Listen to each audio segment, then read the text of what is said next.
ভর্তা গোস্ত মস্ত আর খাইতে ভালো লাগে না। হাঞ্জিও গোস্ত, দুপুরিও গোস্ত, বিয়েলেও গোস্ত, ওর বাপরে বেঞ্ও গোস্ত, গোস্ত গোস্ত করলে হসি যার জালি জালি হয়ে যায়। তো আমরা আলু শ্বাস নিয়ে লইট্টা মাছ রানমু। আসসালামু আলাইকুম আর আফুরা ভাইয়ারা, খালারা, মারা, বনিতরা, বঞ্জিরা, বন্ধুরা, বান্ধবীরা, আন্টিরা, আঙ্কেলেরা ব্যাকে ভালো আছেন না? আশা করি আলহামদুলিল্লাহ আল্লাহর অশেষ নামতে ব্যাকে ভালো আছেন। আনুগত কিন্তু আমরা ভালো আছি। কনে কন্টে তো আর ভিডিও কিন চান অবশ্য কমেন্টে জানাইবেন। যদি বালা লাগে রান্নার ভিডিও কিন টাইম লাইনে সেভ করে রাখি দিবেন। আর যদি বালা না লাগে গিনা লাগে ইগনোর করেন তাইলে টাক্কা দিয়ে মশার মুঠ হেলি তুলে দিবেন।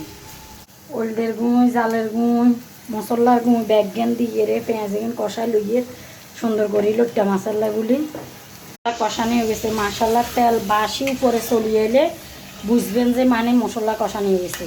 আর তরকারির মশলা যে এত কষাবেন এত সোয়াদ হয়, এত কেচকিচ্চা কাটে। তরকারির মশলা কষানির উপরে মানে সোয়াদ হয় বেশি। দেখছেন না আর কালার কি সুন্দর তরকারির, মাশাল্লাহ আলহামদুলিল্লাহ, মাশাল্লাহ আলহামদুলিল্লাহ। লইট্টা মাছ তারপরে আলুর শাসনিও গেছে। কনে কনে খাইবেন দুপুরিয়া তা ভাত চলি ইয়েন ব্যাকের। আর কার কি রান্ধা হয়েছে অবশ্যই কমেন্টে জানাইয়েন। কাডল যদি নরম হয়ে যায় হেলাইবের কোনো সুযোগ নেই, হেলাইতে নেতেন না। গাছ হানা কাডলের রস দিয়ে হিডা বানা লাইবেন। তালে কাডলের রস দিয়ে হিডা, তালের হিডা ইচ্ছা বানায় তালের রস দিয়ে, কাডলের রস দিয়ে ইচ্ছা হুয়ে হিডা বানান যায়। তেলের কি সুন্দর হয়।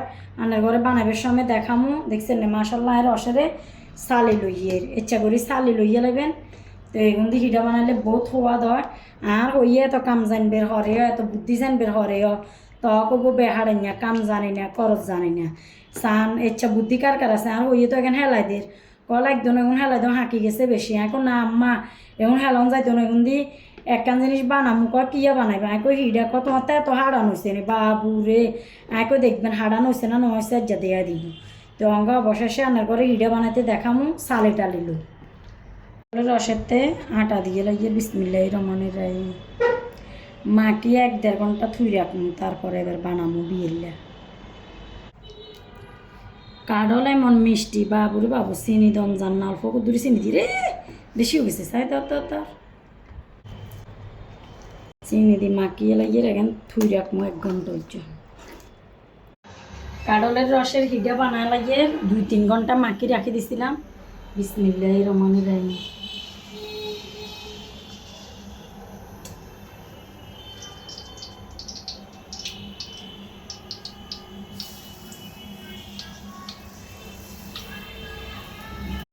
মাশাল্লাহ আলহামদুলিল্লাহ ও গেছে আর হিডা আবার মাশাল্লাহ আলহামদুলিল্লাহ ও গেছে। কি কছে আর হিডা কি আর কাডলের হিডা, কাডলের কনে কনে খাবেন চলিয়ে গিয়ে।